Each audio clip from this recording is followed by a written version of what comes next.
हाय बच्चों, बोर्ड्स के एग्जाम चल रहे हैं। केमिस्ट्री एग्जाम के लिए मैंने आप लोग को 7 दिन लगातार जी जान लगाकर पढ़ाया, लेकिन मुझे मजबूरन ये वीडियो बनाना पड़ रहा है उन सभी बच्चों के लिए जिन्होंने मुझे बहुत सारी मेल्स, हर जगह मैसेजेस, हर जगह कमेंट्स करे ये बोलते हुए कि मैम इस बार का बोर्ड्स का पेपर अनफेयर था। क्या ये अनफेयर था? ये एक सवाल है। क्या इस बार बच्चों के साथ सही नहीं हुआ? ये एक सवाल है। लेकिन हाँ, इस सवाल का जवाब कुछ हद तक इस वीडियो में मैं आप लोगों को दे रही हूँ। ऑल्सो क्या आपका आगे का प्लान ऑफ एक्शन होना चाहिए ये भी मैं बता रही हूँ। ये टाइम बच्चों आपके लिए बहुत क्रूशियल है, ये एग्जाम आपके लिए बहुत क्रूशियल है। हमने देखा कि सीबीएसई ने इस बार जो बोर्ड्स का पेपर बना है, डेफिनेटली इस बारे में बात हो रही थी कि बोर्ड्स का लेवल थोड़ा ऊपर होगा, लेकिन किस तरीके से इस लेवल अप को इंप्लीमेंट करना चाहिए, किस तरीके से बच्चों को इसके लिए मेंटली प्रिपेयर करना चाहिए, क्या बच्चों के साथ जस्टिस है कि केवल 1 से 2 सेट में पेपर को थोड़ा डिफिकल्ट किया जाए और बाकी सेट में ना किया जाए, ये एक बहुत बड़ा सवाल है। मैं आज इस चीज की बात बच्चों नहीं करूंगी बिल्कुल भी कि जब मैंने आप लोग को सवाल करवाए थे तो मैंने बोला था ये क्वेश्चन पेपर में आएंगे, जो क्वेश्चन पेपर में काफी हद तक आए। मैंने ये भी बच्चों बोला था कि जो आप लोगों को मैं 33 टॉपिक्स करवाऊंगी वो पेपर में आएंगे, जो कि काफी हद तक पेपर में आए। लेकिन मेरा इस वक्त जो मुद्दा है वो ये है कि इतने सारे जो बच्चे हैं, अब ऐसे बहुत सारे बच्चे जो पूरे साल पढ़ाई करते हैं लेकिन गलती से बाय लक उनको एक ऐसा सेट मिल जाए जिसमें क्वेश्चंस का लेवल, अगर मैं क्वेश्चंस का लेवल की बात करूं, मैं ये बिल्कुल नहीं बोलूंगी कि पेपर बहुत टफ था। मैं ये बोलूंगी कुछ सेट अच्छे थे, काफी अच्छे थे, डायरेक्ट सवाल थे। कुछ सेट में सवाल उन टॉपिक्स पे ही थे बट थोड़े ट्रिकी थे, थोड़े लेंदी थे। काफी हद तक जो पेपर का लेवल है वो जेईई मेंस के कुछ सवालों को टच कर रहा था, which is again unfair for दो स्टूडेंट्स की यार लक की वजह से पेपर अच्छा ना होना एक बहुत ही प्रॉब्लमैटिक सिचुएशन होता है। क्योंकि अगर एक बच्चे ने पूरे साल पढ़ा और उसका लक अच्छा नहीं है, दैट डजंट मीन कि उसने मेहनत नहीं करी। और अगर एक ऐसा बच्चा जिसने चलिए ठीक है आखिरी के 6-7 दिन में पढ़ाई करी एंड अगेन बहुत डायरेक्ट क्वेश्चंस आ गए, उसका पेपर बहुत अच्छा हुआ, डेफिनेटली खुशी होती है जब पेपर फंसता है भाई। लेकिन जब जिस बच्चे ने अगर मेहनत करी और उसको एक ऐसा सेट मिल जाए जहां पे पेपर अच्छा नहीं बना हुआ है तो वो एक प्रॉब्लम है। सवाल ये है कि क्या इतने सारे सेट बनाने जरूरी हैं? अगर सेट बना भी रहे हैं तो उसका लेवल सही, उन सभी लेवल को मेंटेन करना बहुत जरूरी है। लेकिन अगर ऐसा नहीं हो रहा है तो यस, बच्चों का रिजल्ट इंपैक्ट होता है, बच्चों के ऊपर प्रेशर बढ़ता है, चाहे वो पेरेंट्स की साइड से बने, चाहे वो रिलेटिव्स की साइड से बने, हर किसी को। जब मैं सेंटर से मैं बच्चों से बात करी थी तब डेफिनेटली फर्स्ट इंटरेक्शन सभी बच्चों का ये था पेपर बहुत अच्छा गया है। बट अगेन मेरे पास ऐसे भी कुछ बच्चे थे जो कह रहे थे मैम सेट 2 सेट 3 बहुत टफ है।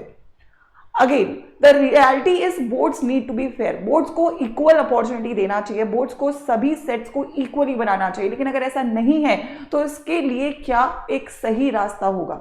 मैं आप सभी लोगों को बच्चों पहले तो इतना बोलूंगी, कंसर्न डेफिनेटली ये है कि बोर्ड्स का पेपर सभी सेट का इक्वल नहीं बना है। थोड़ा सा 1-2 सेट, सेट 2 और सेट 3, अगर मैं क्वेश्चंस भी आप लोगों को बच्चों दिखाऊं, काफी हद तक मतलब जो अगर ठीक है अगर आपको टफ क्वेश्चंस देने आप बोलो, लेकिन अगेन आपको सैंपल पेपर में उसका हिंट देना चाहिए। एनसीईआरटी में ऐसे और क्वेश्चंस होने चाहिए।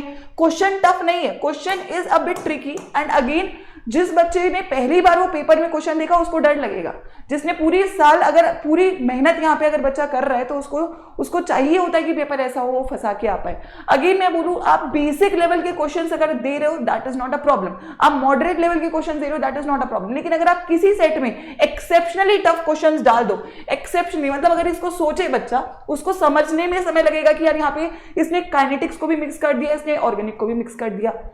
Yes, this type of questions is going to make कि बच्चे को लगे यार मैंने तो कुछ पढ़ा ही नहीं है, और वो एक एक्स्ट्रा प्रेशर में आके बच्चे सारे पेपर को खराब कर दिया। अगेन ये क्वेश्चन आप देखोगे एमसीक्यूज नॉट बेसिक, जो एमसीक्यूज थे, जो नॉर्मल एमसीक्यूज सैंपल पेपर में थे, वैसे एमसीक्यूज सेट 2 और सेट 3 में काफी हद तक नहीं देखने को मिले।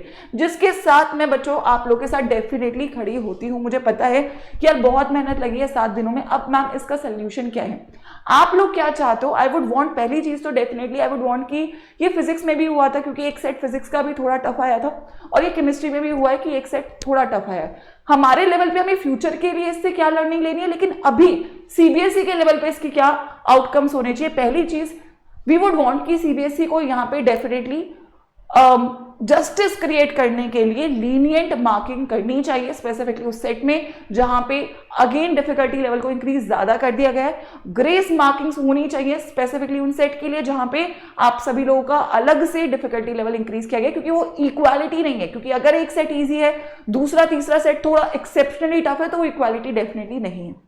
अगेन एक चीज जो मुझे आप सभी लोगों से अलग से बात करनी है, यस ये चीज मैं चाहूंगी और आप सभी लोगों का मुझे सपोर्ट यहाँ पे डेफिनेटली चाहिए होगा। मैं सारे क्वेश्चंस भी लेकर आई हूँ, मैंने देखा यार, मैंने सारे सेट देखे, मैंने, अब आप सोचो ये डायरेक्ट क्वेश्चंस भी हैं, ठीक है, मैंने सारे सेट चेक करे हैं जहां पे डायरेक्ट क्वेश्चंस भी हैं, मैंने ऐसे सेट भी चेक करे हैं जहां पे क्वेश्चन टफ भी हैं, but again that is not the real thing. आप मुझे, आप लोग का जो प्रॉब्लम है, जो आपका कंसर्न है, वो समझ में आता है। मैं जितना खुश उन बच्चों के लिए हूं जिन्होंने पेपर बहुत अच्छा किया है, मैं उतना ही उन बच्चों के साथ भी खड़ी हूं जिनका पेपर उनकी उम्मीद के अनुसार नहीं हुआ है। Yes I know it took a lot of effort, 7 दिन जी जान लगाई है बेटा हमने, मैं आपके एफर्ट की वैल्यू करती हूं।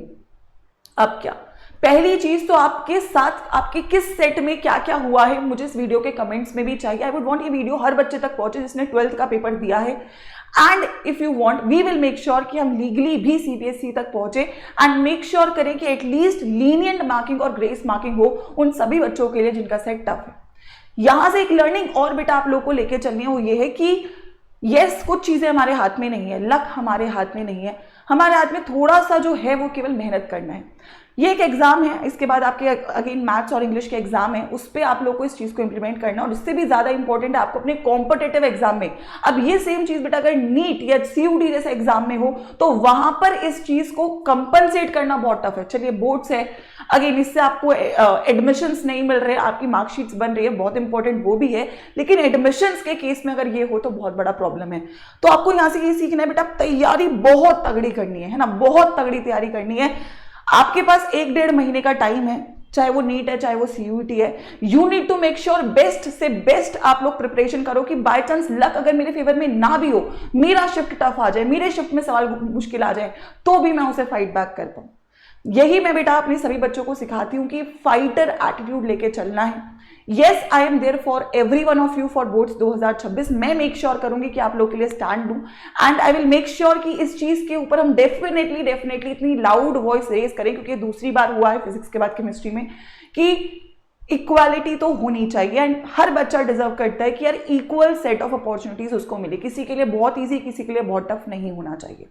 I stand strong with every one of you. मेरा एक ही स्टेटमेंट है यहाँ से, आपको जो लेसन लेना है वो आप ले चुके हो, वो आपके लेवल पे है, लेकिन जस्टिस शुड बी देयर, सच्चाई सबके साथ होनी चाहिए, and therefore I stand with every one of you, I support every one of you, I respect the effort जो हर बच्चे ने किया है, एंड आई वुड वांट कि हर बच्चे के साथ इक्वालिटी हो। तो ग्रेस मार्किंग और लीनियंट चेकिंग जरूर होनी चाहिए उन सभी सेट्स के साथ जहां पे ये डिफिकल्टी सडनली राइज देखने को मिला है, जहां पर से ये exceptionally tough set of questions देखने को मिले हैं। सो येस आप लोग कितना चाहते हो इस चीज को इंप्लीमेंट करवाना, आप लोगों का क्या टेक है, डेफिनेटली इस वीडियो में डालना, चाहे सेट 1 के बच्चे, सेट 2 के बच्चे, सेट 3 के बच्चे, आपका जो भी टेक है लिख के जाइएगा, एंड आई मेक श्योर कि इस आवाज को हम डेफिनेटली आगे तक लेके जाएं। और मैं जैसे मैंने तुम्हारे साथ बेटा बोर्ड्स में मेहनत करी है, मैं मेक श्योर करूंगी कि आपके रिजल्ट तक, चाहे बोर्ड्स के या आपकी सीयूटी की जर्नी तक, उसको और दुगना तिगुना लेके जाए, और यहां पे अगर आप हो तो आपको एक बेटर वर्जन आपका जरूर बनाए।